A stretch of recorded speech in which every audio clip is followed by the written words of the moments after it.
space station.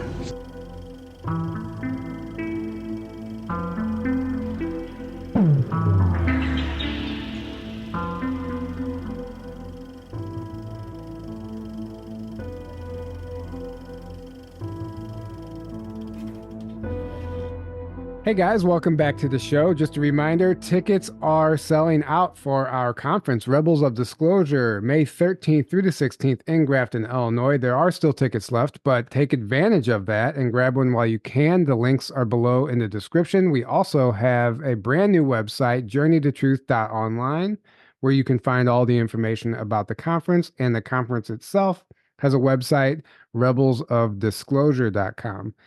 Both of those links are below, and you can find everything there that you need to. And we encourage you all to come if you feel compelled at all. We would love to see you there. It's going to be a lot of fun. There's a lot of vendors this year, probably more vendors than we've had the past couple of years. And we have more speakers this year. Overall, it's just going to be a bigger event, and we're really excited about it. So we've made a few additions to the lineup. Margie Kay has been added to the lineup, and Derek and Daniel from Shred the Veil. If you don't know who they are, their grandfather wrote the book Life with the Cosmos Clearance, which talks about his involvement with the shadow government and top secret clearances. And it's an incredible book, and they have some new information they're bringing forward, some new discoveries that they're uncovering. So we're really excited about that. Today, we are joined by Leah Ray. So she is an Akashic record reader, but her story leading up to that is what we're actually going to focus on today, because it's incredible, some of the things she's encountered along the way. And it's one of those stories that not everybody gets to play in those realms where you have with certain people in the music industry, and your time as a massage therapist in Miami and what you witnessed there. So there's a lot I want to get into today. But before we do that, I guess we'll give you an opportunity to kind of introduce yourself to our audience, and just let us know kind of how you found your way into this. Well, thank you so much for having me. It's a pleasure to be with you both. Yeah, so I just had an interesting journey of just trying to find people that were like-minded and trying to find people that were awake and aware of just what else is out there. And so I kept hidden on my journey for most of my life. And then I ended up saying, well, I need to actually be of service, because hiding under a rock doesn't always help people.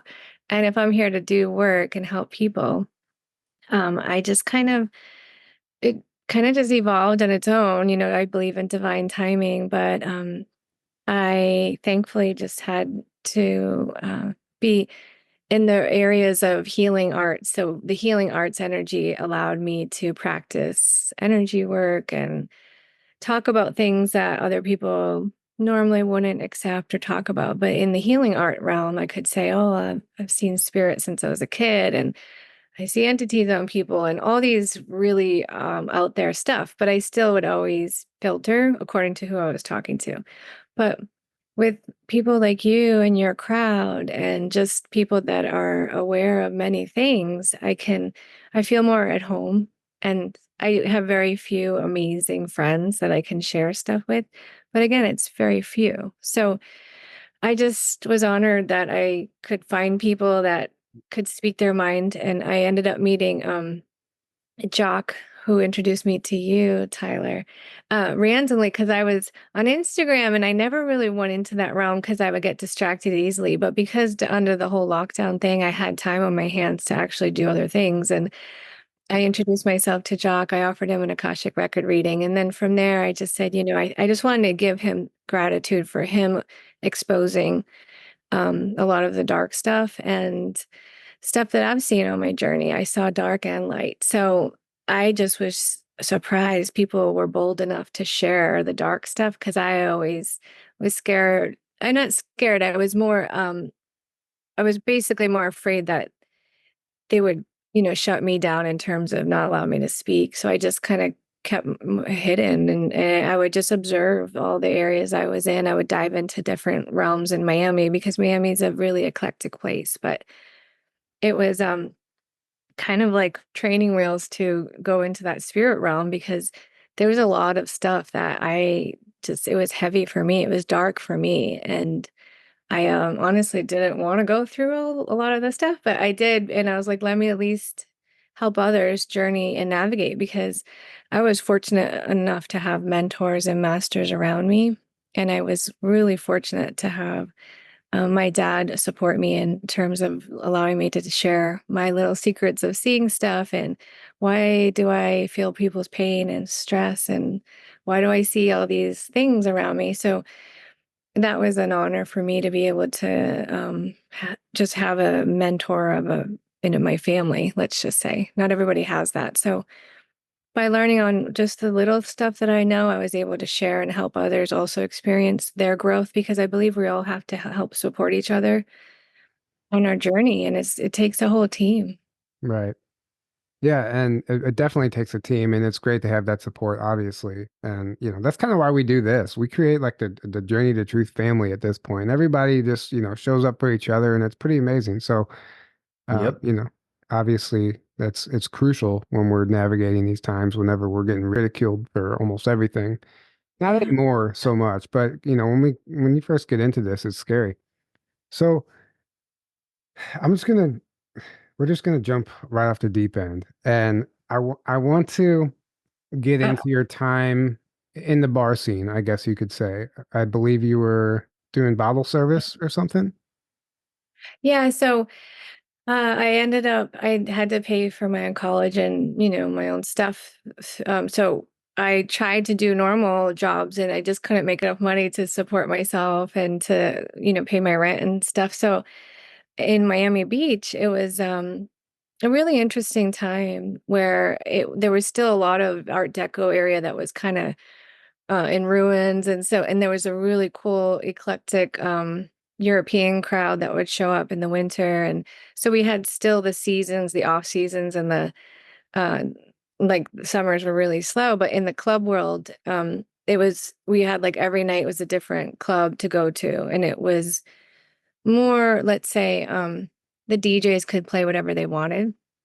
So it was fun because my friends and I would just go out, and then I realized these girls are making crazy money just literally opening a bottle of champagne or a bottle of vodka.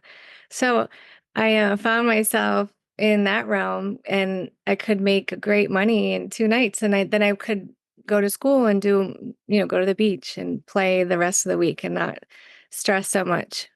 So it gave me some freedom, but then at the same time, because I was so sensitive, it actually allowed me to see stuff that I didn't want to see, but because I didn't know how to block stuff or protect myself, I just was in a different realm. And I had already been in the healing arts realm. I was in the massage therapy realm. I was in a spa healing realm. And so I already knew that world, but even in that world, I could see stuff that I didn't want to see. So, but the nightclub world is where a lot of stuff just showed up that I was like, whoa. I always felt overwhelmed. Right. So I guess I didn't realize. So the massage therapy part happened before the nightclub.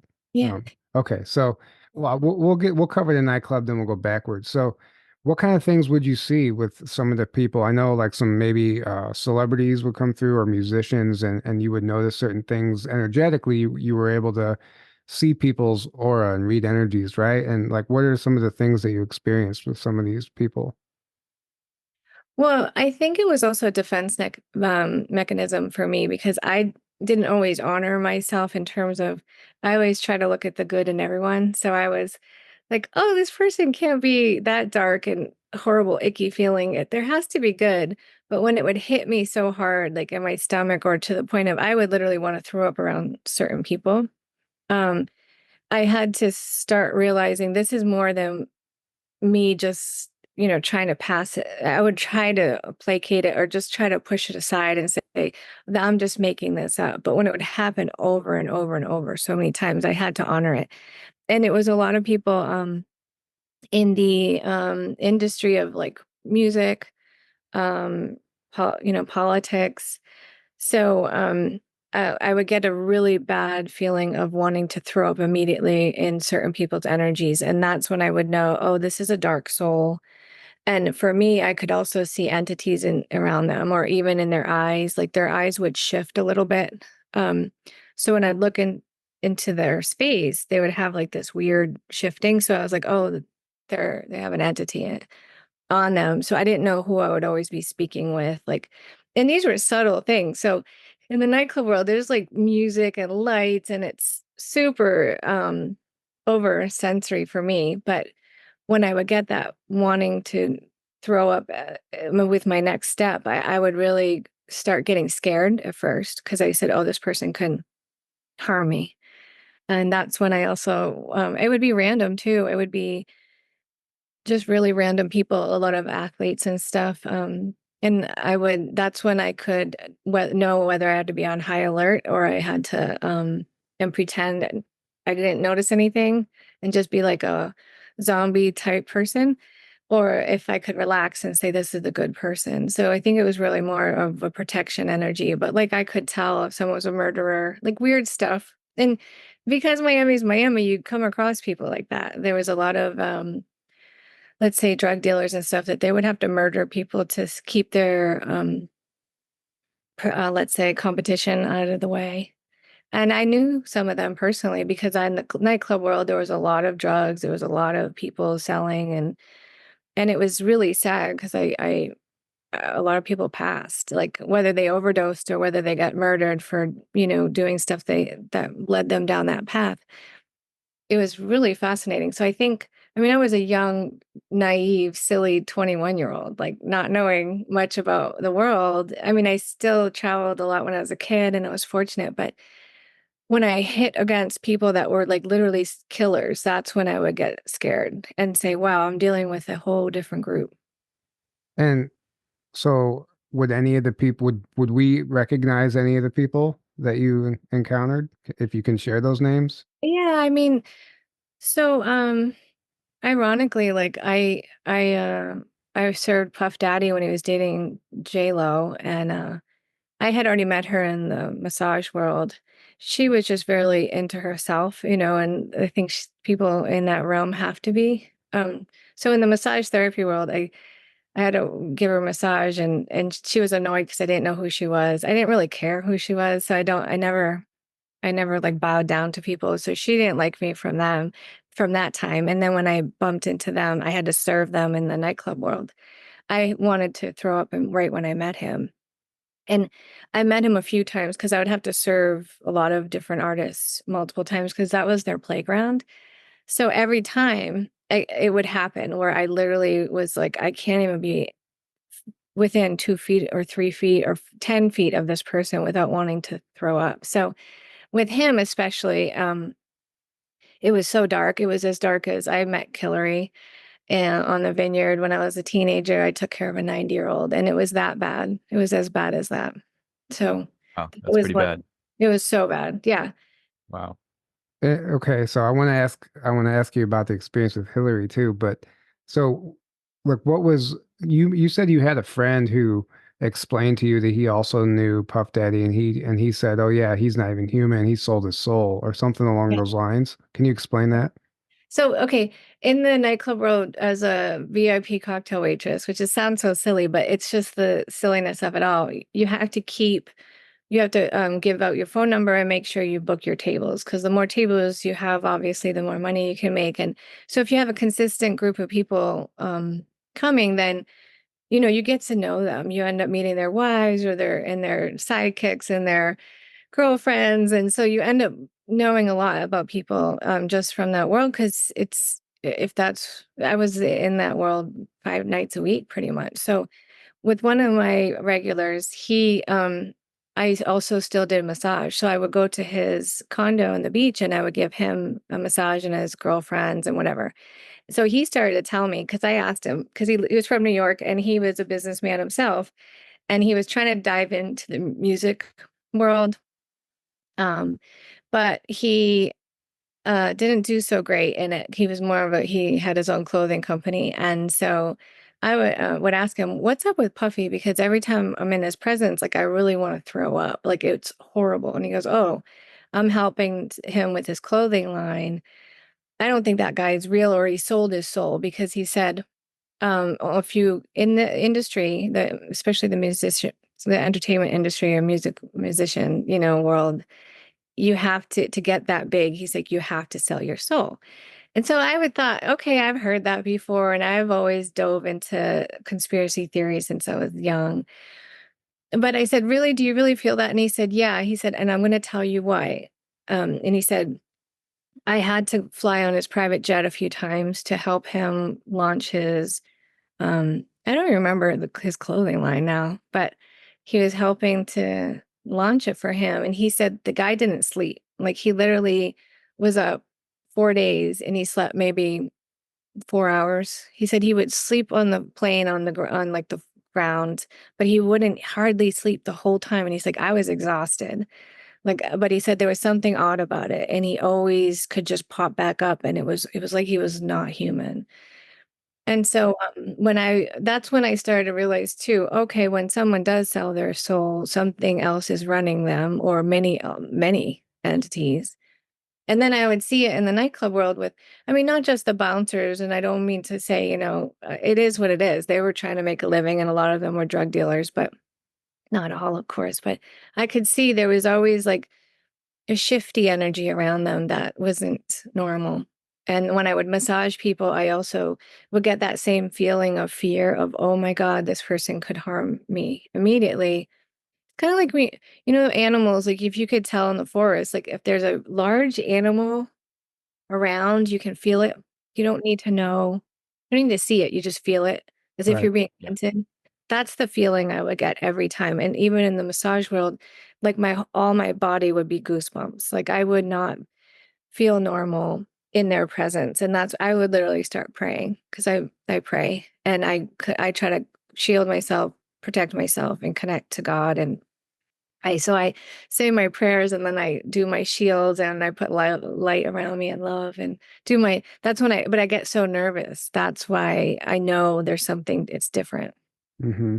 Yeah, I think a lot of these celebrities, when they sell their soul, it's like they're making an agreement for that, but it's like also to allow these demonic entities to take them over, to possess them. And that's why a lot of them, you watch their behavior and you feel their energy, like you just said, in person, and it feels very demonic, feels very dark, and it looks like a demon possessed person. That's why, because they actually are, I think, a Hmm. lot of the time. Well, and I'll just mention too, like I met Beyonce when she was part of that girl group. Oh my God, I'm so bad with names. But it was when they were young, and there was like three of them, Destiny's Child. Hmm. Yeah, And she was super sweet and young, and it was before she and Jay-Z started, I guess, dating and stuff. And there was such an innocence there. I didn't like, she was super kind and like a normal, kind more person. normal. Yeah, And then I remember a few years later, I had to serve Jay-Z, and there was like a cold, weird energy around him. And I would always try to figure out why I felt a different way around certain people. And then as I never followed, let's say Beyonce's music or anything, but when I started to research how they do give themselves over to these demons, Beyonce even put it in one of her videos.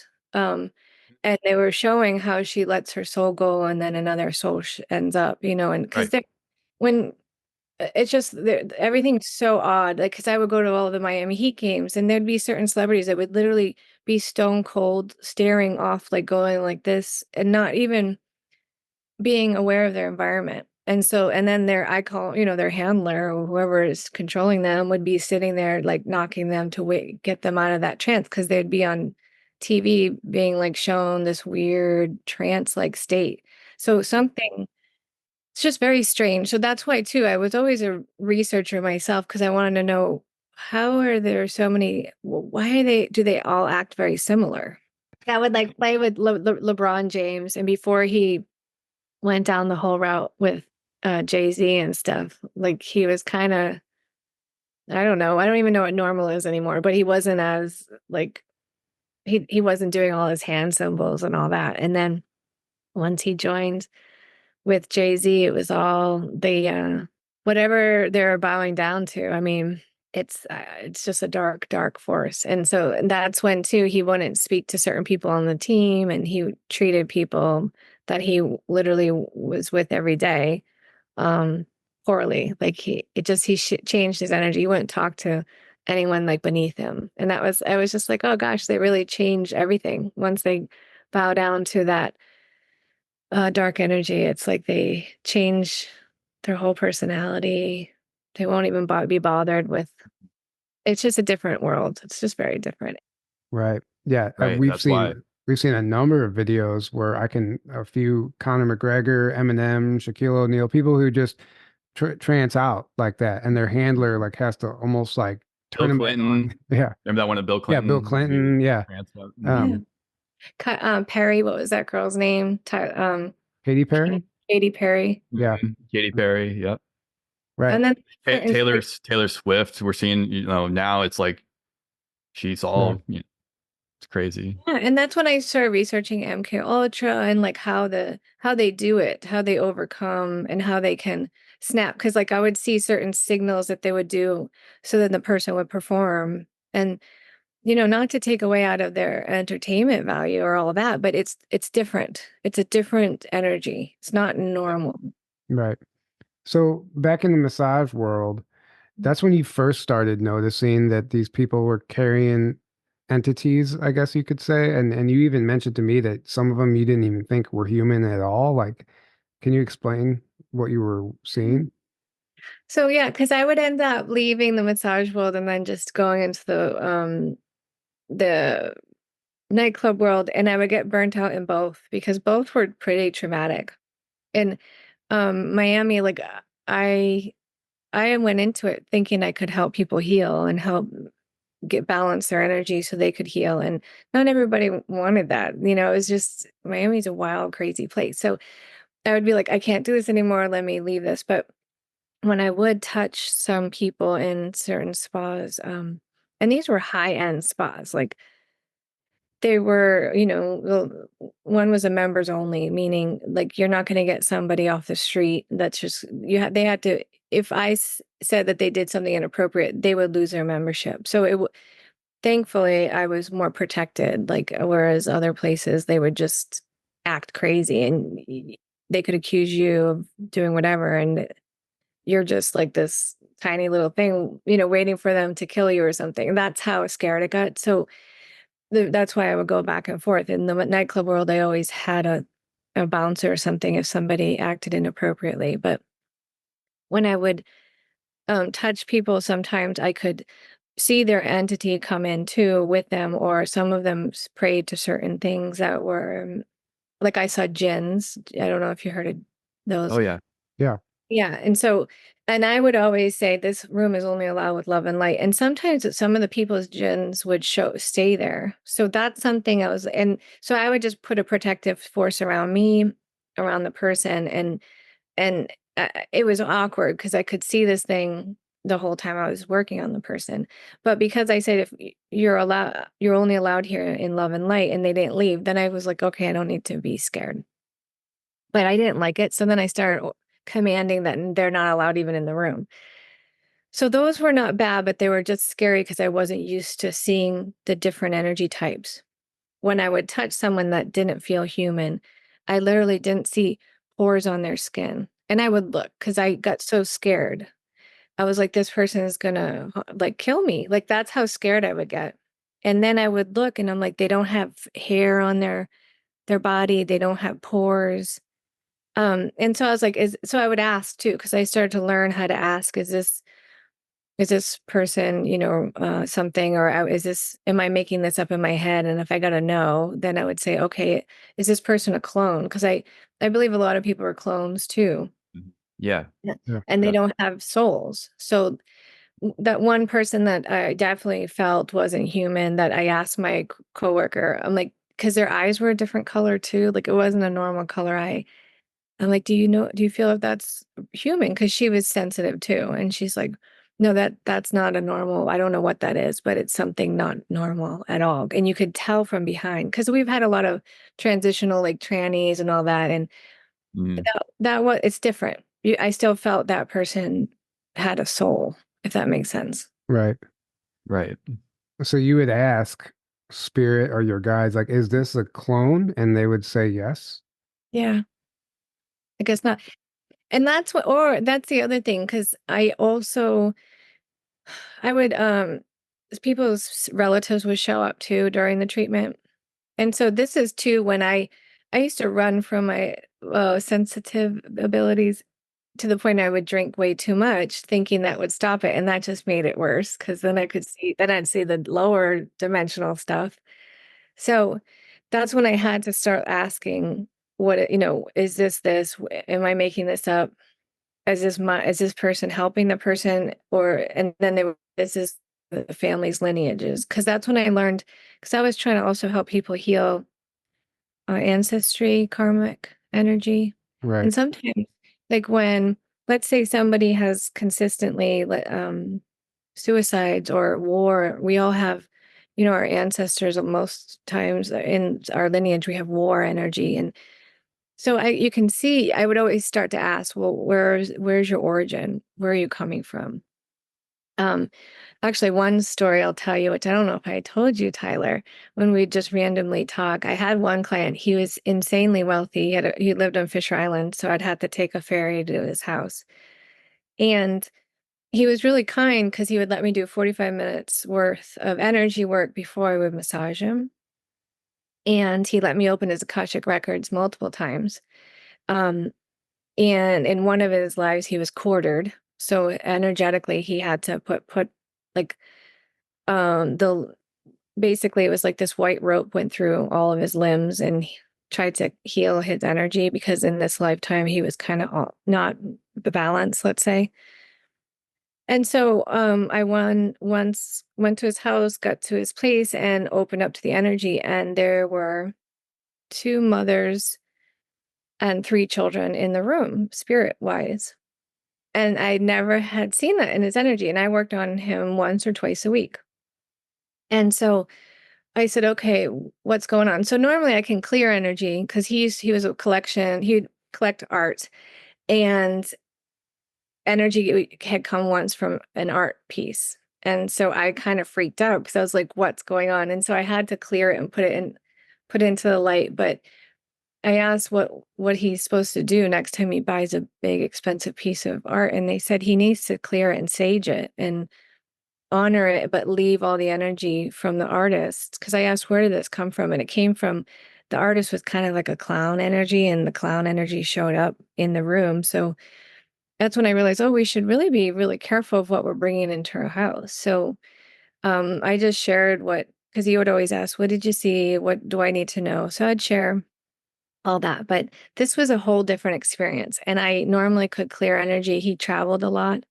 So I could clear energy off of him. Once he went to a Holocaust museum in Europe, and I didn't clear myself after I cleared his house and him after he had just came back from his trip and he asked for a treatment. So when I went home, I dreamt I was being burned alive the whole night, and it was just this weird energy. And so I actually had to check the next day if he was alive because I thought he was not there anymore because the energy was so intense. And it was just, he picked up energy at these museums, and I didn't clear myself proper. Like I didn't release him to the light. So anyway, long story short, I end up going and seeing these energies. I couldn't clear them. So I said, that's weird. I normally can clear his stuff. I have no problem.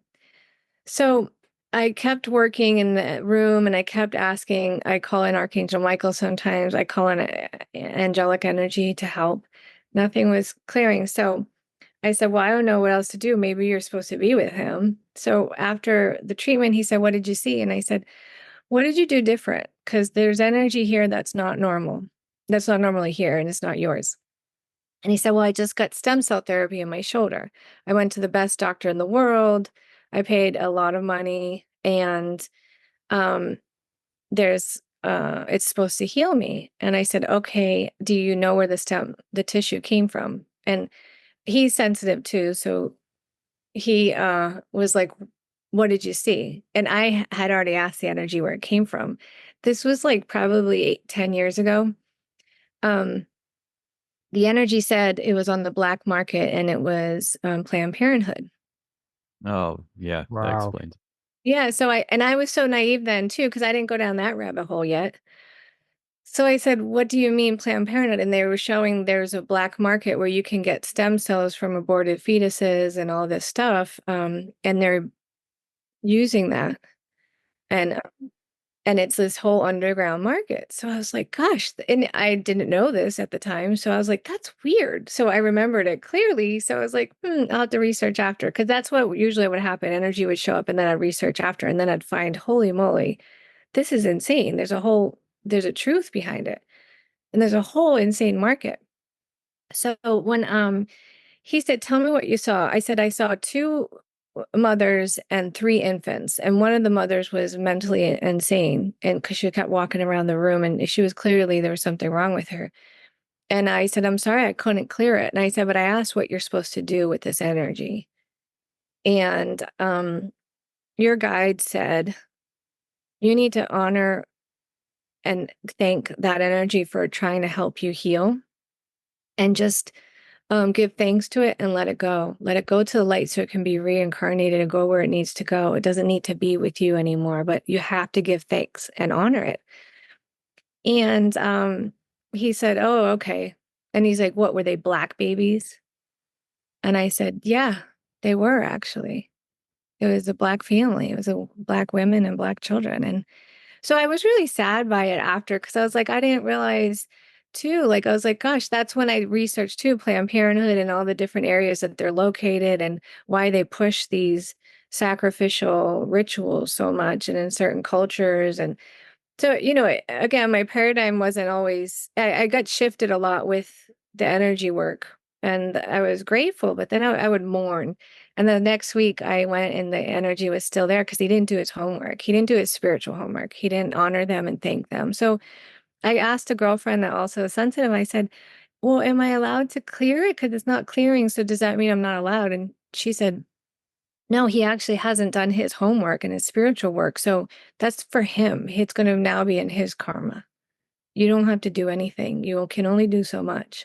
And that's when I said, oh, yeah, that's right. Like that, I can't do other people's homework. And that's when because I've always been a people pleaser in terms of I want to help and help as much as I can, to exhausting myself. And that's when I realized too, oh gosh, people have their own stuff to do. I have my own homework, they have theirs. And you have to give them that spiritual lesson. Hmm. Like I realized too, I was trying to do too much. Right. So, I mean, Yeah. that makes you wonder how many people are walking around, which we've had this conversation before, Aaron, but how many people are walking around with attachments like that from something like stem cell therapy that you would have no way of knowing. If somebody isn't on that spiritual path, they're carrying around stuff that, I mean, who knows what kind of spiritual baggage they're dragging around with them. And it could be Right. manipulating their behavior in ways they don't even comprehend. Well, and that's why too, I realize why some cultures or some, let's say, spiritual groups don't want blood transfusions. And that's when I learned too, this whole blood magic, and the jab, it was a blood magic ritual. It was blood and it was human DNA put into another human DNA. And that's when I realized, oh, this is going to be harder to clear because now you're putting in other DNA into your own blood, and it's blood magic. And that's why the enemy is so smart with this. Like this is, it's kind of genius in the sick way, but it's also because in the energy world, I had never had problems clearing people before that incident. And then with the jab, I had a hard time clearing entities off people. And that's when I say, gosh, why? And that's when my acupuncturist was like, this is blood magic. And I'm like, oh gosh, you're so right. I forgot. You're right. So, so you saw entities like attached to people through the jab, is what you're saying? Yeah, so that's the other weird thing. So I had clients in the massage world, like I had clients, thankfully, that would keep that once a week I go to their homes or once every week. So for 5 years, I would have clients, 10, maybe 8 years, 10 years sometimes. Um, because they would have their whole system, they would have a massage room set up and I could just show up. But I stopped doing massage because actually my regulars started getting jabbed, and I always would clear their energy once a week. So I knew I could go into their home and it would be something I could do quickly. It was no big deal. But when I went after they got the jab, their energy would be different. I was almost like I would hit a huge wall energetically. When I'd open up to the energy, I would get tingling, horrible, like I would get pokes up and down my spine. And it was almost like mosquito bites or like just jabs up and down my spine. And it would be so horrific. It would be like an hour and a half of torture. And then I would realize, oh, there's an entity here and it's attacking me because I'm trying to clear it. And I didn't know how to, I just didn't, I called in my resources, my archangels, my whole group of energy that I normally would work with. And I was like, this is torture for me. And I would get hot. It would be so painful for me. And then I would ask, what'd you do the different this week? I already knew because they already showed me where the energy came from. It came from the jab. And the saddest part that I had to mourn, because I had to mourn a lot of people that was like, that's their choice. This is their lesson. They allowed this. The entity would be like, I saw it as driving a car. The entity would be driving their soul, their body in the driver's seat. Their soul would be out either behind their body outside of it or somewhere in the back. And they didn't have like their own authority anymore. And this entity would be driving now their whole soul. And that's when their personality would change. It wouldn't be just that this entity was hanging around. It was they were thinking about cheating on their fiance. They had and telling me about it. Like they would tell me, "Oh, I could just do the line of coke and sleep with these whores around me." And it was speaking a language that was low vibrational. And these were spiritual people that a week earlier didn't have that thought process nor the language, that low vibrational, "Oh, I'm just gonna, you know, fuck this girl on the boat and my girlfriend, my fiance won't even find out." And it was not them. Like that's when I got so sad. I was like, oh, they got taken. They got totally taken. So these would be Yeah. people that you worked on for years potentially, and then overnight with the jab, the vaccine. We don't have to say jab anymore. Yeah. With the Yeah. vaccine, they were different. They were changed, so the vaccine was a way to introduce an entity to take over soul this person. Yeah. And that's when I finally, because I would cry a lot to release. Like I lived by the ocean, so I would paddleboard every day and just go and release the energy and try to clear myself. Because if I didn't clear myself, I would sleep all night with their dreams or nightmares about what their energy was. So I would have to do my diligence, and I'd go out to the paddleboard in the middle of the bay and just cry. But then manatees would show up, or stingrays, or dolphins to let me, So I was like, "Thank you. Okay, I'm going to be okay." But that's when I realized I literally it just popped in my head. I'm like, wow, Satan, devil, whatever, at lower frequencies going on, these darker forces. I was like, they just stole a billion souls or a million or however many.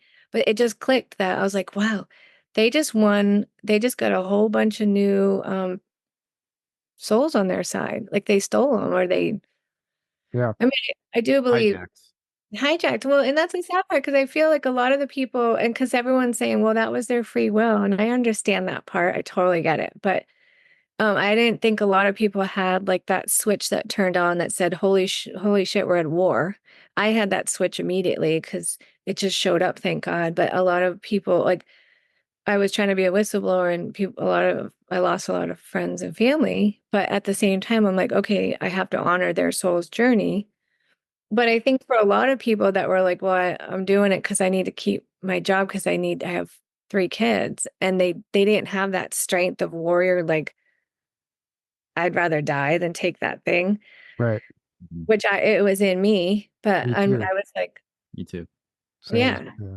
And so that's when I was like, then I had to rationalize. I was like, well, maybe because I did open up to the earth's energy, and I was like, okay, there was a plan of a lot of souls exiting, but I just got sad that they got hijacked to the other side, the darker forces. Mhm. But then I was like, okay, maybe this is part of it. Maybe they weren't meant to stay in the high vibrational energies. So through the Akashic records, you mentioned that information started coming through that was helping you understand that these people could actually return and heal from taking the vaccine.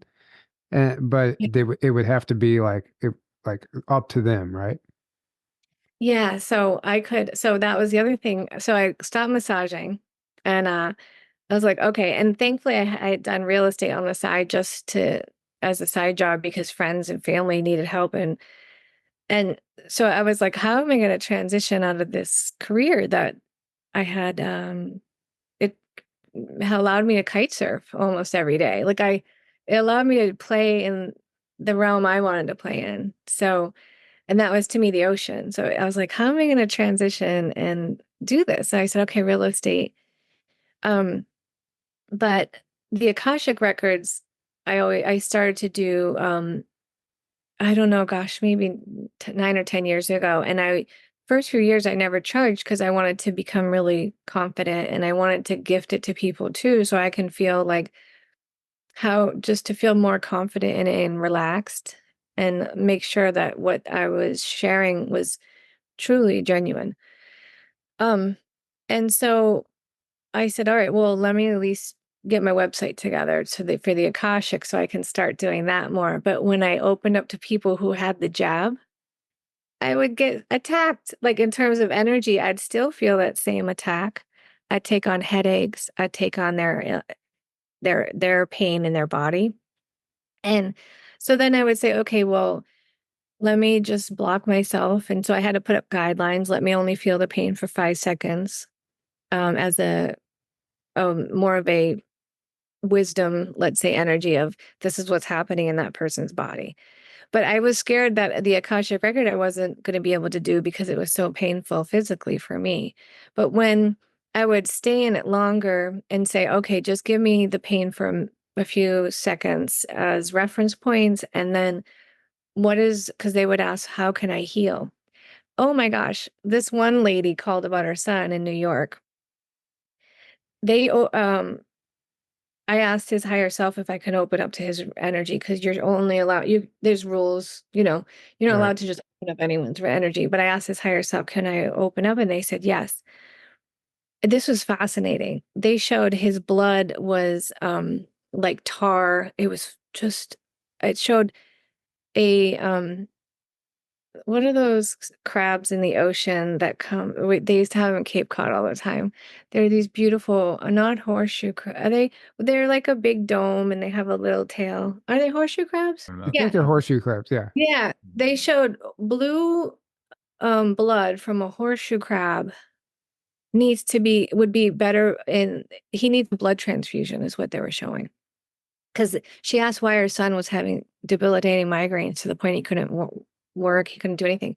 And they showed he got the jab, and then once he got the vax, his everything went toxic. And to me, the energy, like a heavy metal toxicity in someone's body, it usually shows like as a black. It's a little dark energy. Like there's Hmm. certain pictures I get to see when something's toxic, but for him, it was just pure like tar almost in his veins. And they showed a horseshoe crab's blood would have helped this person, and it actually would have been better blood than what he has. He has fully toxic. And then they put a metal, kind of like a helmet over his third eye, like energetically. And then they said that this is causing his migraines. And his guide said he needs to start doing chlorophyll, spirulina. He needs to start doing blood cleansing, heavy metal cleansing, and certain allergies so that the heavy metal wouldn't be uploaded in the digestive tract and the intestinal tract. It would be pulled out. So like binding energy. So I would write this stuff down and then try to do like PubMed searches just to try to see. And then I found out the horseshoe crab especially in Massachusetts, they're going extinct because the scientists for the pharmaceutical companies, they're taking the blood and doing all these experiments with it because I guess there's something about this beautiful animal, and they puncture, I think, the heart of the animal to take the blood, and then only like 30% survive when they try to reintroduce it back. Anyway, long story short, they're executing Wow. these poor animals in behalf of the name of pharmaceutical for research. And I'm just like, it was just a crazy rabbit hole. But people's energy was saying you can detox from this. And I even had someone that had AIDS or HIV, and his guide said he could totally clear himself of it. And he was supposed to be on a strict diet of like certain juices and high vibrational foods and sprouts and all these high, to me, they were like almost lime green energy, like chlorophyll and spirulina and stuff. He didn't follow it. And but anyway, but with certain people that got the vax, they had to align themselves back with God. They have to, like, like many multiple people's guides said, you have to ask to realign your DNA back to God's given DNA, and to throughout the day, like, pray and give thanks and ask for forgiveness and almost bow down in humbleness to say, please realign me to God's given DNA, reactivate me back to God's alignment, God's DNA. So but it was a prayer that they were supposed to do multiple times a day, but for months, in order to clear themselves and get back into the alignment with God and nature. People were supposed to go lay down on the earth multiple times a day to realign their energy fields. Wow. Yeah, Yeah. the most interesting thing to me with the vaccine. Whenever it was really coming out, everyone was sharing stuff all over the internet, right? People Yeah. were coming out, and I was sharing all kinds of stuff actually, and surprisingly, like, it wasn't getting flagged or anything. And the one post that actually got removed and Instagram gave me like a warning, or an account removal warning, was a post I made that said what they actually don't want you to know about the vaccine is that it's cutting you off from source. It's cutting off your God connection. It was this whole thing about that. That's all it was. Yeah. And that's the post that got removed. It Yeah. wasn't the ones that I was sharing with all the harmful ingredients and all the statistics and the data. They didn't care about that. But when I tried to tell people that it was cutting you off from source, they're like, nope. You're because And you Yeah. were over the target, right? right. Yeah. And that's the sad part, because that's when I realized too. I mean, unfortunately, they're masters in their demonic ways. Like, I know. Hmm. I know. they can actually, and that's why too, because a lot of people's pineal glands will get so cloudy when before, like, if I worked with them before and we could clear it energetically, their guides and energy. I do a lot of I call it, I guess it's like a reboot to the energy system, but usually they can clear all that. It's like a foggy energy around their pineal gland. But with the jab or the vax, it would like be so blocked. So then they couldn't connect to source. They didn't want to. They got this angry, horrible energy around them that was like icky. It's, to me, it's like sticky and icky and and spiky. Um, and it's sad because, like, they don't care. They don't well, I felt a lot of them didn't care that I, they were no longer connected. I understand that because I don't know if I've shared this story many times publicly, but I used to have that same reaction around church and religion and in particular Jesus. Like when I would see that name or hear it, I would get aggravated and angry. And I never thought anything about it until after my awakening, and I had cleared all the entities and stuff. But I had a session with Laura Van Tyne. Some of you guys may know who she is, and this entity that she ended up removing this entity that had been with me my entire life. Actually, it was like a sign to me. And she was like, "Do you know who you are? Do you like?" I'm like, "No." Like, what do you mean? She's like, you carry a Christ consciousness. You carry this energy, and this thing was assigned to you to make sure that you never remembered it. And she's like, "Did you ever have like negative reactions around like any Christ?" Like, I was like, "Yeah, actually, like it's real now that I'm thinking about it." She's like, "Yeah." She's like, "Well, it's gone now." And when she removed this thing, let me tell you, it was like an exorcism. Like it was like, I, I don't even know how to describe it. Like my chest was like, I was like hyperventilating and all kinds of stuff. And, after the session, people were like, I walked out and people were like, "Did your eyes change colors?" Like even my eyes were a different color after it. And but it was there to make sure that I wouldn't remember like who I was and remember the connection with source.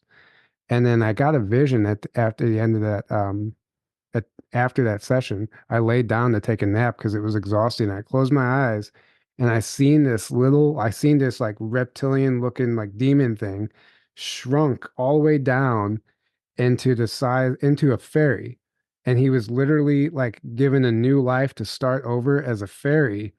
And he was like he was all like pouty about it, and he was sitting there like on this tree limb with all these other fairies and like looking at me like, you motherfucker. Like he had gotten like punished and sent, like his punishment was to be like he couldn't be this big dark demon anymore. He was a little tiny powerless fairy.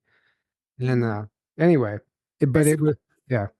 Well, Go fairies ahead. are awesome though, so I don't know. I don't think that's a punishment. Well, To you know him, what I it was. mean though? yeah, But exactly. it was almost like it was almost like he was allowed to be a fairy with the memory of who he was. Right, So like right. he was like stuck To in that body. him, Yeah. he was. Oh, funny. Yeah, I'm a Right. big fan of Steven. But that's so interesting you say that because I also had an attachment on me since I was like a teenager and it was clear, thank God. But I noticed like this is what was really fascinating because I wondered too, maybe I don't know, maybe it did something while I was in the nightclub world, but like certain people would be attracted to me in a weird way of like, oh gosh, like why are they attracted to me? super And creepy, what's that?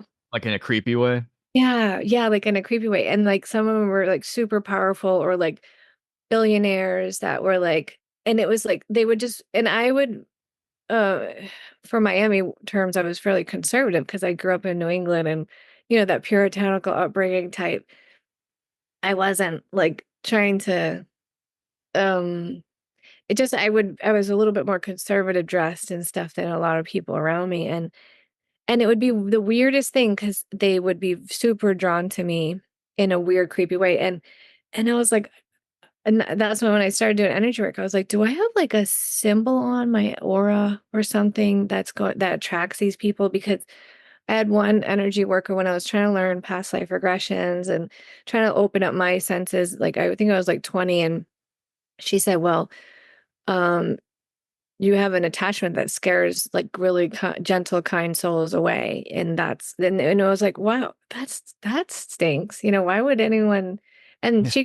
I always thought, why didn't she help me remove it? But I guess she wasn't allowed to, or who knows. So years later, when I got it removed, all of a sudden, like it was like I was invisible, and it was really odd, like to those creepy, weird energies. And that's when I started to open up other people's energies. I would see if they had dark symbols in their aura, and I would also see that beautiful Christ consciousness. Because I too would be almost like just almost like, I didn't wanna go to a church, I didn't want to hear any of the kind, gentle love that was around me when I would be around people that would say, "God bless you," and all that. I would kinda be like, "Oh," and then after it was cleared, I was like, "Oh my god, God bless you too, Hmm. thank you Right. so much." Like, it was such a beautiful, like, "Oh my god, you actually blessed me today, thank you, God bless you," and it was such a beautiful honoring, but that's when too, I got to see just there's a heart connection that shows up when you don't have that dark kind of thing around you all the time. Right. Right. And it was Right. explained that it wasn't even there all the time. Like it was just hanging out, not even with me until a situation arose where it would needed to come in and like make sure that like if I was getting too close to remembering or something, that's when it comes in.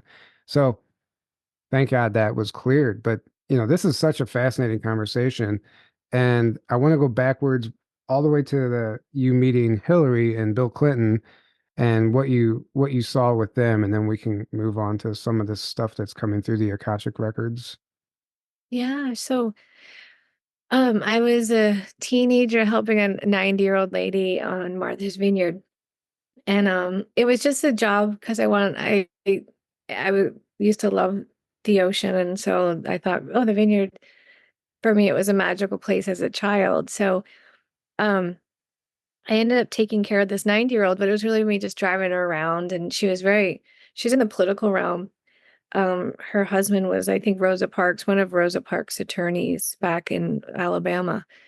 And so she was a Southern Belle, and she wrote a book on kind of not going into that Southern Belle lifestyle. And her daughter married the president of University of Pennsylvania. He was at the time, and there was just a lot of political people that would show up.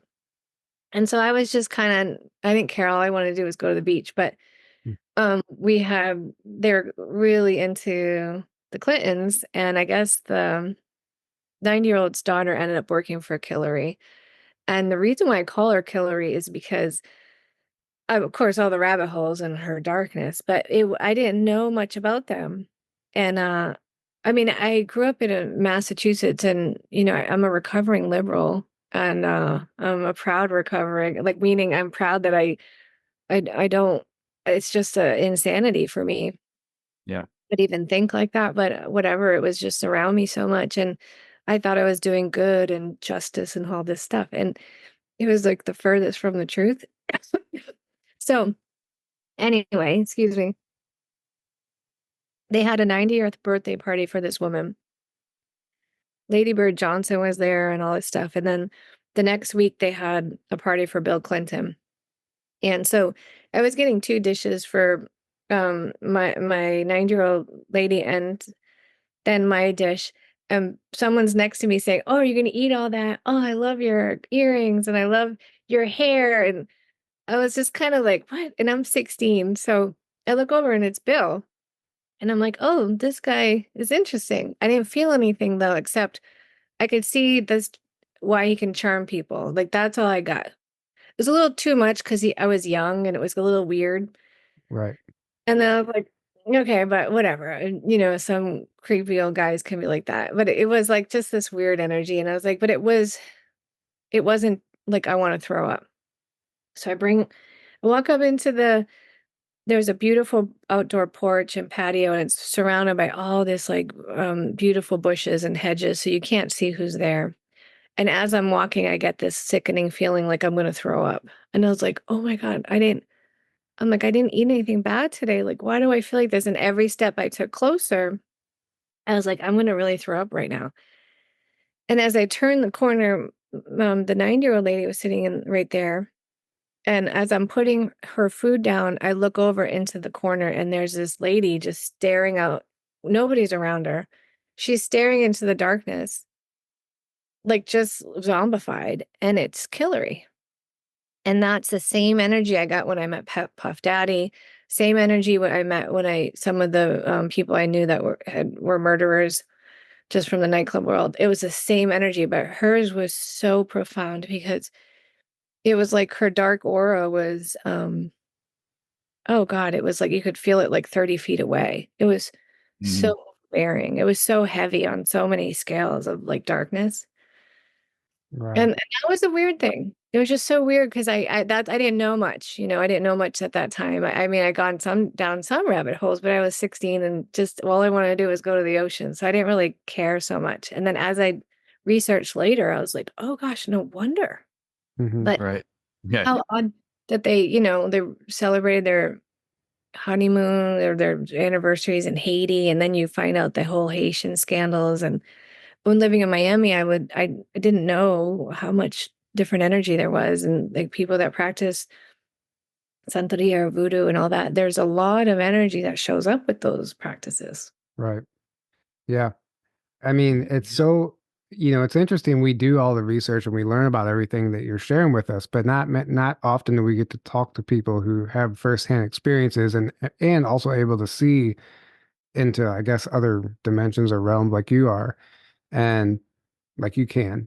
And it's just amazing, I think, to hear like the firsthand accounts because it helps people for one understand like this isn't just like some online theory, right? There's actual Right. energetic, like this is a real thing. There's energy behind working through these people that we need to be aware of. And Mhm. not just because so we can avoid it, but so we don't allow it into our lives. And right now it's really tricky to navigate because it's everywhere. Like who would have ever thought like getting a jab is going to be allowing an entity attachment, right? Well, yeah, and that's why too. Like I had done because I thought my whole journey in this lifetime was to reach enlightenment so I wouldn't have to come back. Somehow when I was like 3 or 4, I just remember a thought showing up in my head saying, you have to do this life right. You don't want to come back. Like you don't want to do this over again. It's too hard. So I remember thinking, okay, I have to do this life right. And then of course, like I probably did everything wrong. But um in my 20s, when I was in the nightclub world, I drank heavily because it was so heavy. It was so much for me to deal with because not just the not just the people's energy, but I would pick up in massage world too. I'd pick up their headache or their pain or their trauma. I would know if they were abused, how they were abused. It would be so much overwhelming energy of information that, and I thought it was so private that I was like, I don't want to know these things. So, like, I don't, why are you telling me this? Why are you sharing all this with me? Like, so I would really try to, it was hard for me to date. I would dream my boyfriend's dreams, like to the point of like, and it was weird. I would know if they were cheating on me. I would know, like what shirt they would wear or who it was with. Like I'd see it ahead of time or I'd dream about it. So it was really hard to navigate that world and trying to be a normal, quote unquote. And then now looking back, I'm like honored and I'm so grateful because hopefully I can help someone else, raise their frequency because that's what I learned I had to do in order to not pick up people's pain or suffering or even thoughts that are not mine. I have to ask, is this my thought or is it? And it's like, no, you just walked through someone's room and you picked up all their thoughts. And so, but if I can help share how someone else or help someone else find relief, in whatever way, it's an honor. It just took, like, I literally would love to be a hermit and hide under a rock and like, but, and then I'm like, no, if this is what I'm here for, and then I'll do the work. It's hard. It was hard to get to this place. It was not an easy way because there was a lot of times I was like, why in the world would anyone choose this journey of the seeing all the full spectrum of stuff? Like, oh, and that's why too, when I did ayahuasca, I did it, I wanted to reach enlightenment thinking that was the way. And on like I did it 10 times in 6 months. And on like the ninth or 10th time, I asked, do I need to go to Peru to my shaman to do work there? And they said, no, you'd pick up everyone's dark energy because they're purging and you take it home and you clear the whole place for them. That's not your job. You can reach enlightenment by petting your cat or sitting and watching looking outside at a palm tree. You can reach enlightenment just going within. You don't have to go anywhere. And that's when I finally said, holy moly, I'm doing this all wrong. Like I can just do my own stuff and practice and learn how to be still with all this information and enjoy it. And that's when it kind of shifted in a way of, wow, but the ayahuasca did show me the darker realms of the earth. Like it showed me all like the sex scandal stuff, the women just being chained to the ground, giving birth to sacrificial babies and all that. It showed me a lot of the darker stuff. Like John of God, I was going to go there. And then it showed me all this stuff of the women being just given birth after like the sex slavery. So it was we live in a really fascinating planet, but it's also, it's beautiful too. When you try to raise your frequency and see all that beautiful, divine, godly energy around us, it's spectacular. It's just hard. It was hard for me to get to this place. Hmm.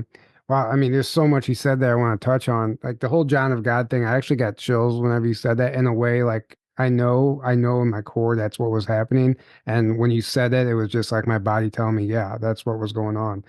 And I've heard other females who are tapped in like you, who one of them was actually, following and John of God and go into like seminars and stuff. And she got really close and then she was shown what happened. And thank God. So she kind of came out as like a whistleblower in a way, you know, but it's true. Yeah. So it's really, really interesting. And then the ayahuasca thing that you said that I was recently I've been invited many times to go do ayahuasca or there's another one and I forgot what it's called, another one, but I've never gone and I recently got invited and it sounded good at first and I was going to do the trip and then I just kept getting steered away from it and then when we talked and you told me that story I was like, maybe that's why, because I am an empath and I do pick up on people's energies and I know it. Like I've brought stuff home before and I'm like, I think that's what would have happened. I think I might have picked up on something and then you're like, well, you don't have to go anywhere to achieve enlightenment, right? You can just do it right here, like petting a cat or whatever. And it's so true. And I think I was kind of guided away from that trip because of that. And and everything I was feeling, you kind of confirmed. So it's a good lesson for anyone out there that's paying money to go like see these spiritual gurus and you know what I mean and traveling across the world and just dumping thousands and thousands of dollars into expecting this other person to somehow have all the answers, right? And I think that it's just amazing to understand that you don't have to do that. Well, and I'll give you a warning too, because I didn't know I was such an empath, or I didn't know how to, let's say, navigate the empath world. I saw the dark side of it, and I saw entities show up during the sessions and try to latch on to people. And thankfully, I had a shaman that was saying, "No, you're not welcome here." But I saw so much of other people's journeys that I didn't want to see because I was trying to do my work. And that's a murderer was next to me during the trip. I saw his journey as a child, and it was really sad. And I wanted to do my work, but I was seeing everyone else's stuff, and I would go home so depleted where it took me months, probably years to recover from it. I'm grateful for the experience because I was able to really appreciate my life and honor it and give thanks to it. But it did show me too, especially as an empath, like the woman that, 20 years earlier was trying to teach me past life regressions. She called me out of the blue. I hadn't spoken to her maybe 10 years at that time. Oh, no, no. It was probably 15 years. I hadn't spoken to her. So 15 years later, she calls me and she's like, I don't know what you're doing, but don't do that anymore. It's like I would go into fetal position for 6 hours and just journey. But she said, everyone's opening their chakras and dumping all their stuff there, and you're taking it all home with you. You have to stop. That's not your job. It's killing you.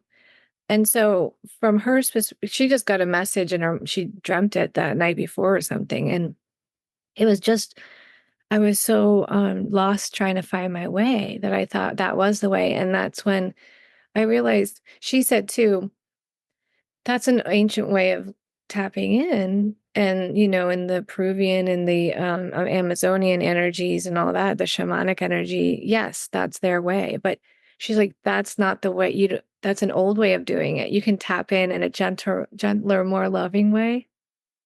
And now this is years later, I can say, gosh, yeah, that's so true. Like you can jump into mushrooms or just yoga or just sitting outside hugging a tree and tap in.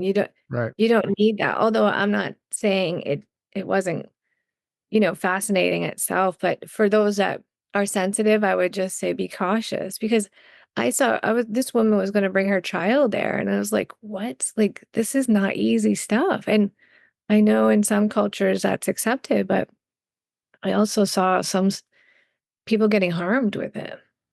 Yeah, I don't think many people consider that they can pick up something and bring it home. Like you're going to clear everything, right? But then you're opening yourself up and the Mhm. dark entities are just waiting there to Waiting. Yeah, pounce on a weakness, right? Like it's the it's a powerful vulnerability. tool. It's a powerful tool, but if you don't do it in the right way, it can be very dangerous, like you said. And it's not for everyone. It's a tool, and it can be very powerful and very helpful for certain people if that's what they need. But if it's not what you need, then it can be a very negative thing, or it can Hmm. just or it's just like you said, there's so many easier and simpler ways to do it, and you don't even need to travel anywhere. It's available to everyone. It's just it's fascinating, but it's so dark. It's sad because that was the other thing too. When I started to do the ayahuasca, I stopped watching TV. I stopped listening to music because I could tell immediately I would get like this cringe of like if because they would put certain hexes or certain, let's say, I don't know what it would, I guess it's I could feel it of as a hex or a dark energy on TV or music.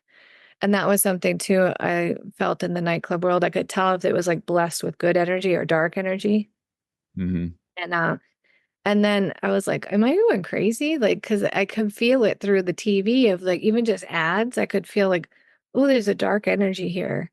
And then I was like, oh, they place it in the music and the TV and the advertisements. It's constantly we're bombarded by it. Mhm. And Yeah. and that's when I was like, oh God, I have to be really careful of what I'm listening because I would literally have to clear every night before I went to bed what I had watched or heard throughout the day. And I was like, this is a lot of extra work. Like this is exhausting. Right. And when you go down the music industry world, you'd hear even in the old, Woodstock era, they would put curses on the album to sell more. Wow. Right, which is insane to think about. Yeah. Right. Yeah. Yeah. Like it's not just our generation, it's, our parents. Well, Right. I mean, in some of the old music, it's obvious. Like in the Rolling Stones, it's if you look at a lot of their album names, song names, lyrics, it's like talking about Satan and the devil and Right. selling your soul to and like all kinds of. It's like in your face. Yeah. And Um, even John Lennon and and the Beatles, even right.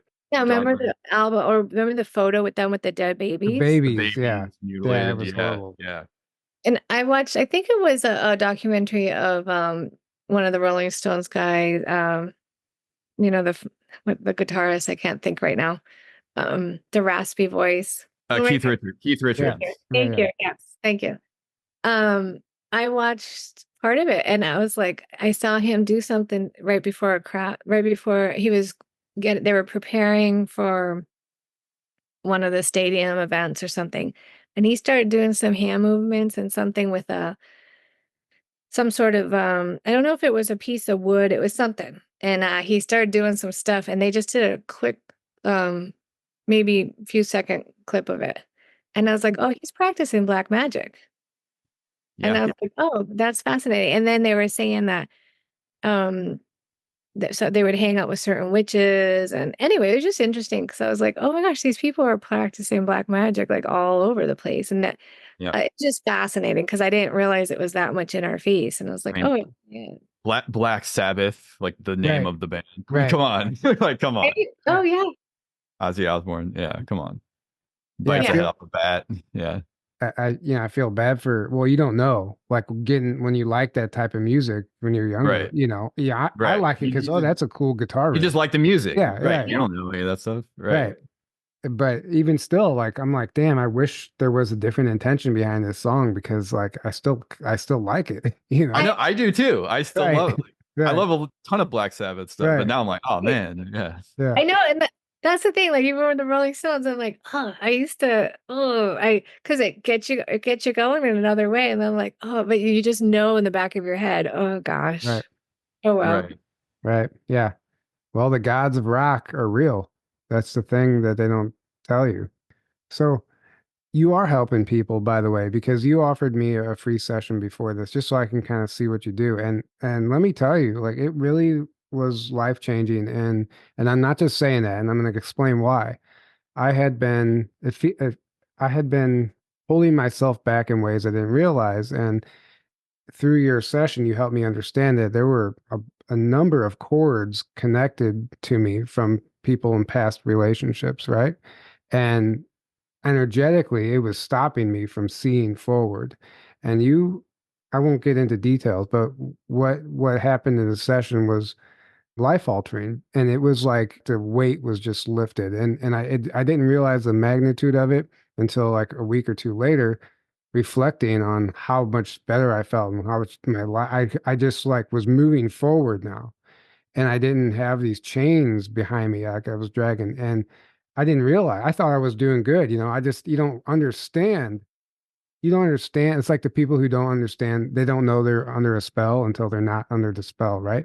Right, right. That's kind of how it felt, but it was more of like the energetic chord thing. And anyway, there was a whole number of other things that happened during that session, but uh it's it was amazing, and I wasn't expecting it, and I'm so grateful for it. And the more I got to talk to you, I was super excited to do this interview. So anyone listening, I highly recommend reaching out to Leah. Her website is leahraylight.com, correct? And all the information is there. But I just wanted to let you know, like you're doing something right and you are helping people. And I don't think any of those experiences you had were a waste of time or, you shouldn't regret any of it because you learned so much. Like what you're sharing with us today can't be taught. Like that has to be lived and experienced. So I think I'm done. Thank you. Thank you. Thank you. And Aaron, I want to offer you one too, so you can experience.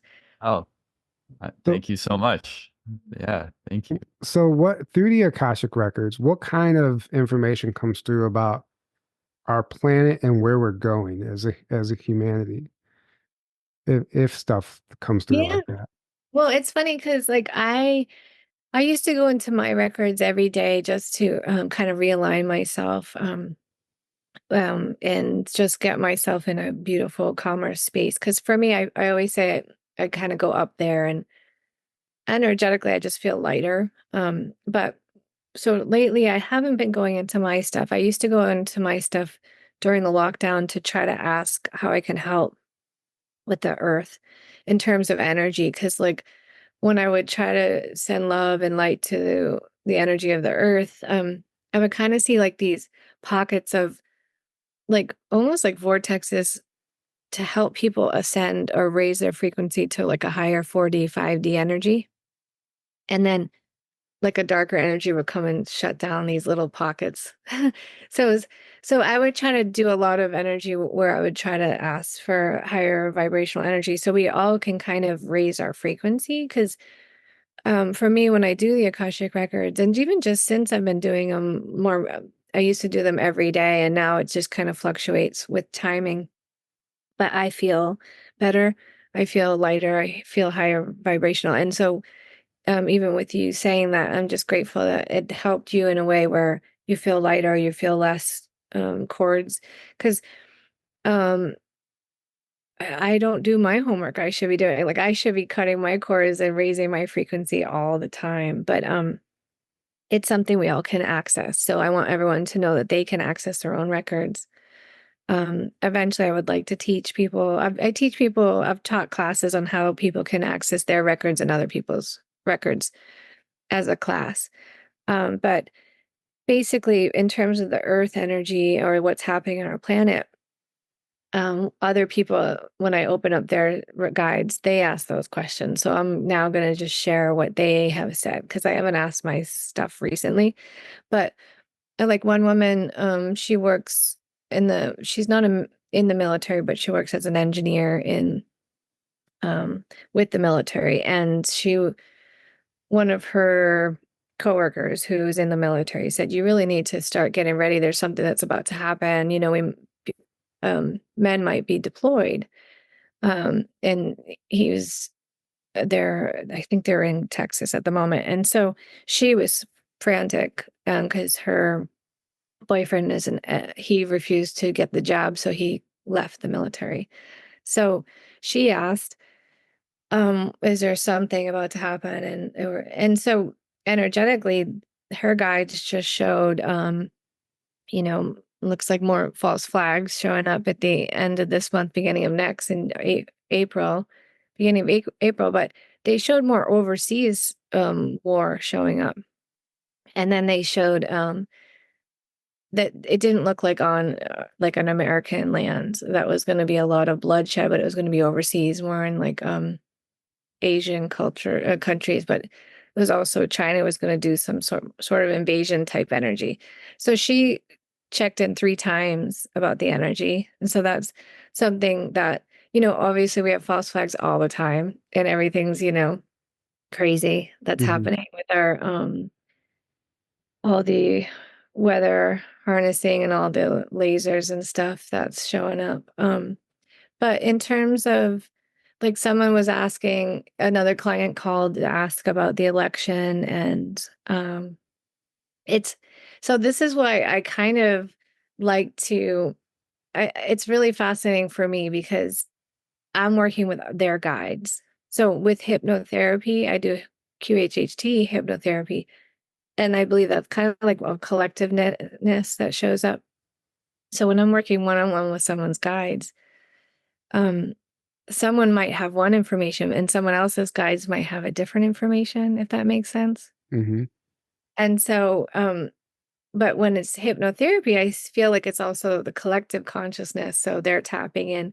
So there's many ways of tapping in.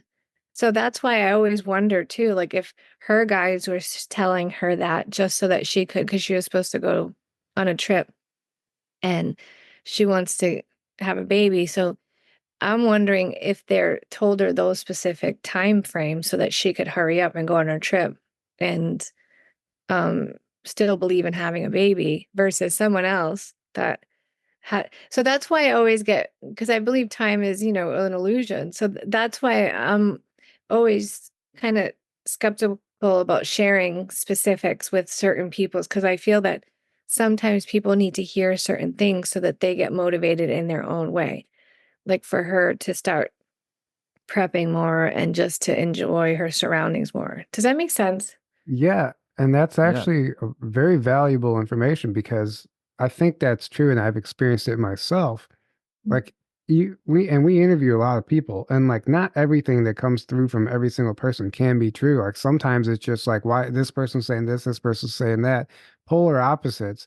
And like sometimes neither of them actually end up happening or neither of them are true. And it's like maybe people are getting information specific to their mission and specific something they need to hear in that moment for them. But the problem is that people like have a session with somebody and then they go online and they share it as truth. Like, I saw this from spirit, this is going to happen, this is the truth. But then, that's how things kind of get, the waters get muddied, as we could say.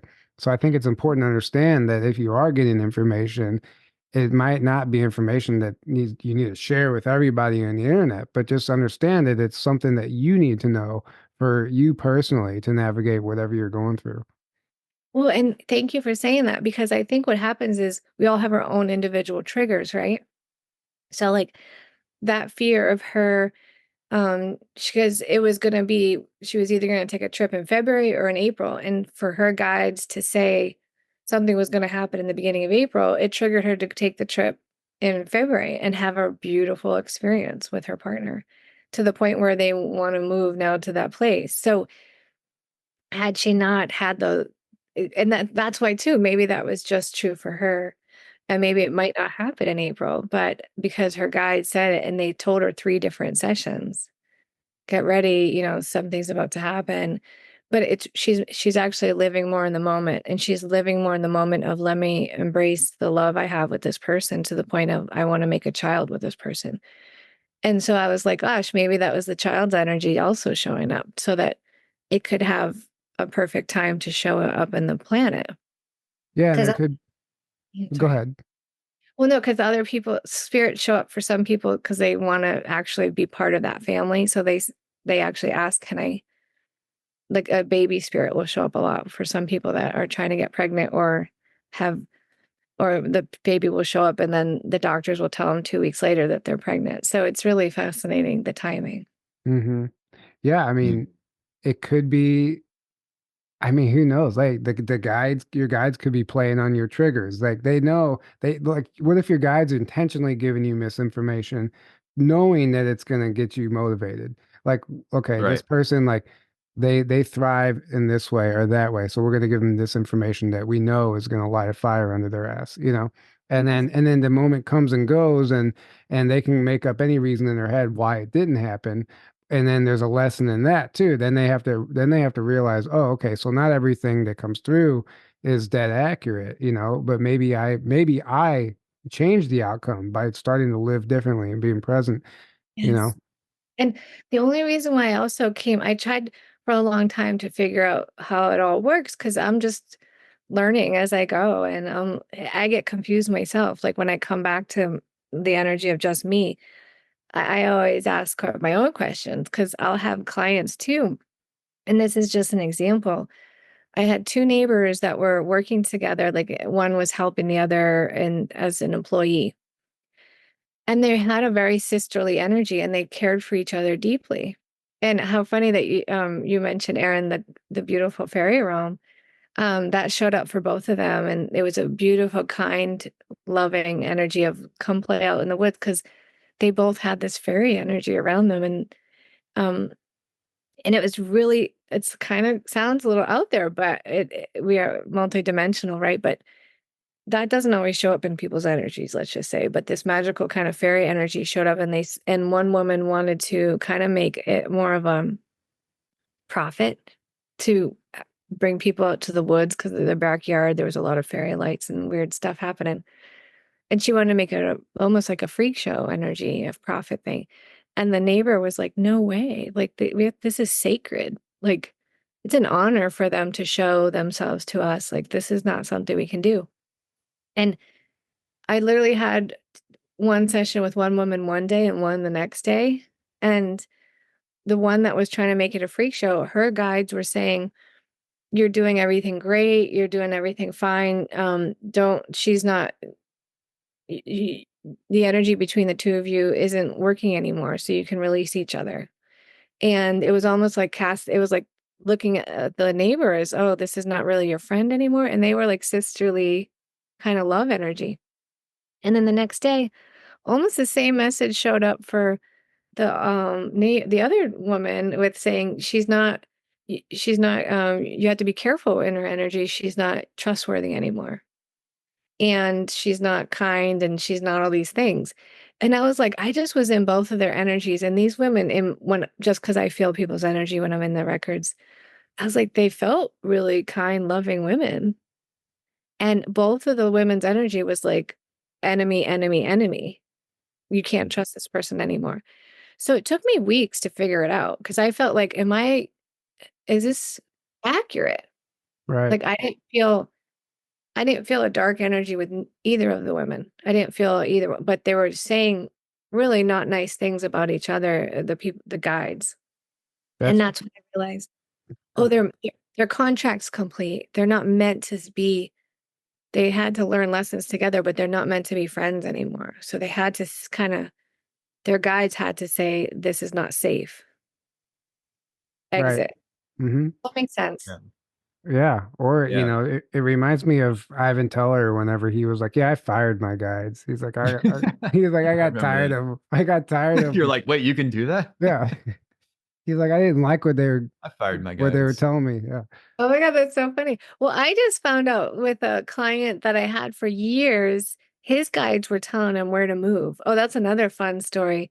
In Australia, I had a client that it was a beautiful family, and they were worried their kids because that was when in Australia, certain parts they were vaccinating the children without the parents' permission on school buses and randomly throughout this. It was horrible. And this poor family who was so against all of it kept calling for a session and their guides, and I don't know Australia, so I would open up a map and because I was like, well, they're showing me to just circle an area of what's the safety zone. So they had me circle two parts of Australia and they said that's a safety zone. And then they had a few other sessions and they're like, you need to get a woman that's going to help you find a house and it's not going to be on the market yet. And it's going to be like a backdoor deal. And you're going to have to pay her 20,000, but it's going to work because you're missing out every deal on 20,000. And they said that's exactly what's been happening. Every place we've been putting our deal on our offer, we miss by 20,000. Long story short, they're now living the life of their dreams. Like a few years later, a few minutes from the ocean, their family's thriving. It's like they're the happiest family that I could ever imagine. And I was kind of nervous because I was like, gosh, they're trusting their guide so much. They're going to move their whole family. I was like, gosh. And ironically, the house showed up exactly how their guide said it would in the exact location.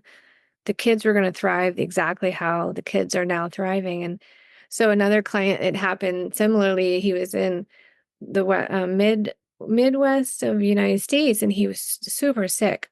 His guides said to move to a certain location on the eastern coast, and it had beautiful sacred geometry all over the property. And I guess the architecture who built it was into sacred geometry and old ways of earth homing and all this beautiful energy. And he's thriving like a few years later. Um, but it's just so fascinating because he was just saying, like, I don't know, I don't remember some of the sessions, but I ended up meeting him and his wife to see where this earth home was. because I traveled to that area and it was exactly how the records described it. Like, because when I'm in the session, I get visions. So it's really hard. I wish I could paint or draw what I see, but it's kind of hard. But they kept showing this beautiful earth energy and all this sacred geometry. And when I was there, I actually saw exactly what they were showing. Like I had Wow. seen. Well, That's I'm amazing. gonna have you circle some places on the map for me after this is over because I need to know where to go now. Um, Well, your guides. It's not yeah, me. It's not me. right. It's your I'm guides. gonna follow my footsteps and moving out of St. Louis. Yeah, Yeah, yes, yeah, there you Yeah. go. We it's both grew about up in time. St. Louis. He's still there Oh, It's in the about time. suburbs. I can feel it Uh, though. So sometimes though, energy, you have to hold sacred space in certain areas. Sometimes that's what I learned with light yeah, work, energy workers. Sometimes they're strategically placed to hold Mm, I literally frequency. yeah, I absolutely. understand that. And the longer I'm here, like the things happen every year, and I'm like, oh, I know why I needed to be here still. Mhm. Something. But I feel like that's like coming to an end. There's still an awesome little community there that, Right. Oh, big you know, time. Big yeah, time. it's yeah, My it's actually dad started a group called Universal Connection, and it's growing. Like it's amazing the people that are in this area that are waking up that show up every month now. It's once a month, and it started off as like maybe 5 to 8 people, and now it's like 25 to 30 people every month. And we're like looking for a bigger room, and people are just loving it. It's turned into this like little monthly meetup. But so there is a community here, yeah. But I think that community is growing everywhere. I think more right, people. I think right. more people are just finally seeing it. But we've been going for quite a while now. So, Aaron, did you want to add anything before we wrap this up? No, no, this was amazing. Thank you so much, Leah. You're incredible. Yeah, thank you so much for Hmm. Yeah, sharing your story and being on the show. yeah. Thank you. And can you please let our audience know once again where they can find you and how they can book sessions? Yeah, so it was funny because I never kind of knew anything. I'm not really technologically advanced, so I actually had to make my own website. So just because I was so tired of just saying, well, I don't really have it ready, but so I have my website. I try to share a little bit of how to book a session, meaning I just share a time slot. So time slots, you basically can get whatever you want in terms of what you are needing at the time because everyone's session's completely different. So, but I always offer when I do people's Akashic records, I also, if they like and if they allow, I also do energy work. And that's when we can release cords that are no longer serving you. There's so much that can happen. I always call into archangel energy and people's guides just also clear a lot too. So basically, I just offer time. I do descriptions of what's available. Some people ask about loved ones on the other side. That's available.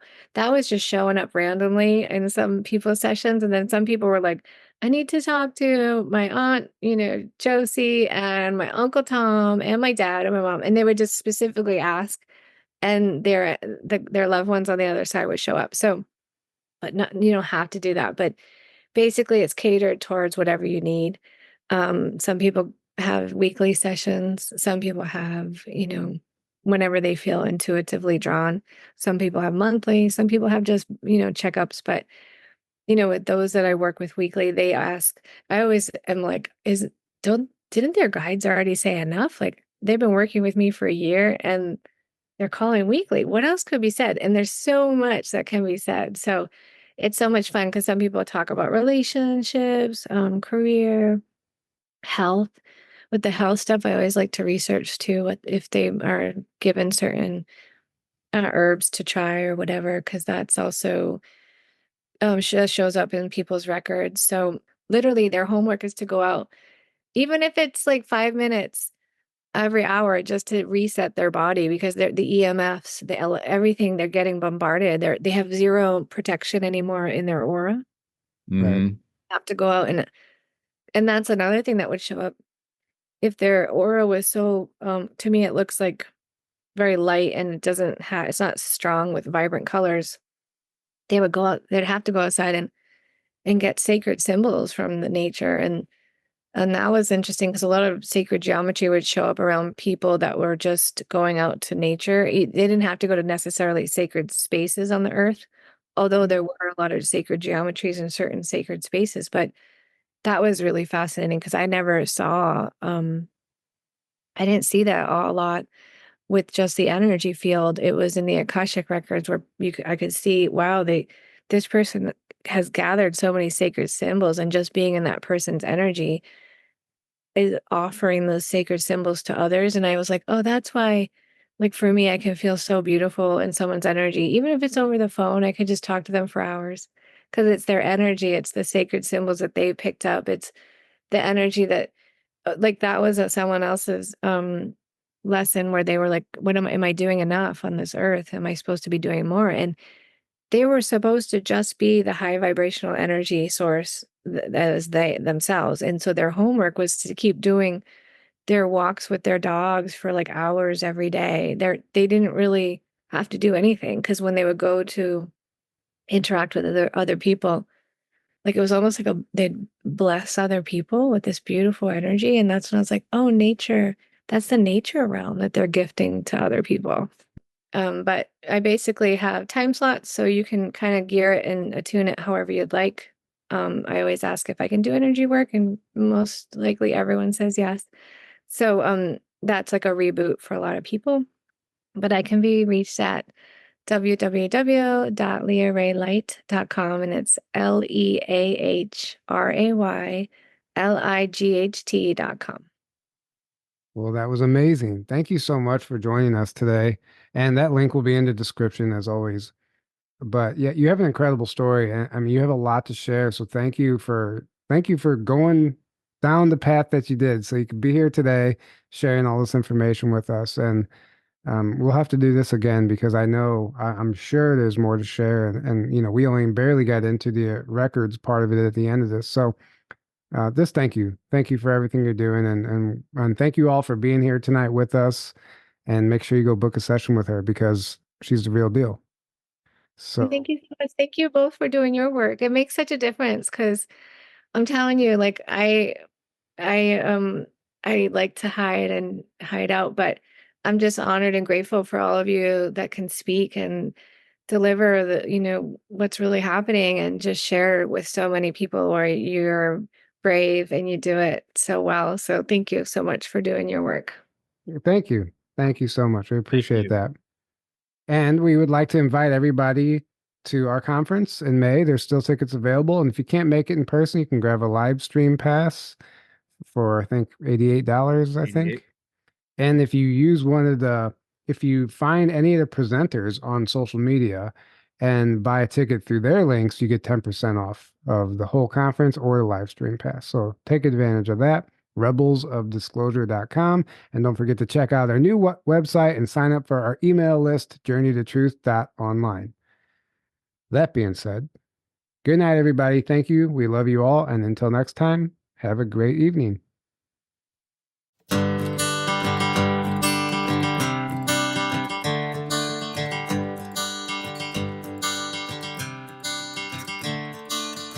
Another turning point, a fork stuck in the road. Time grabs you by the wrist, directs you where to go. So make the best of this test and don't ask why. It's not a question but a lesson learned in time. It's something unpredictable, but in the end is right. I hope you had the time of your life.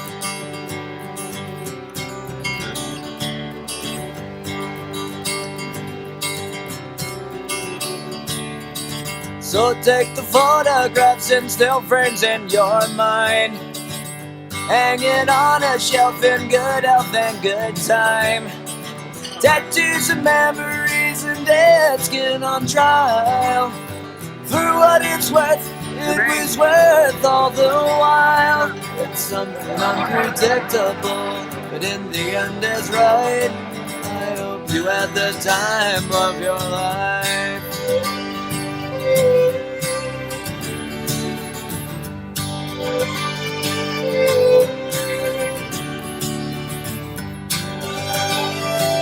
Thank you.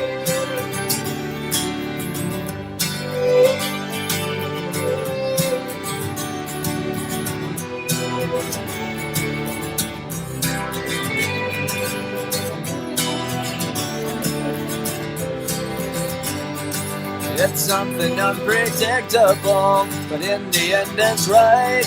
I hope you had the time of your life.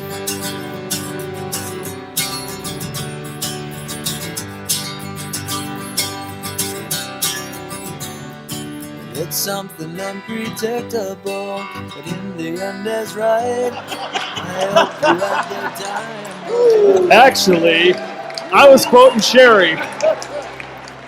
That's the last time Brad will ever quote me.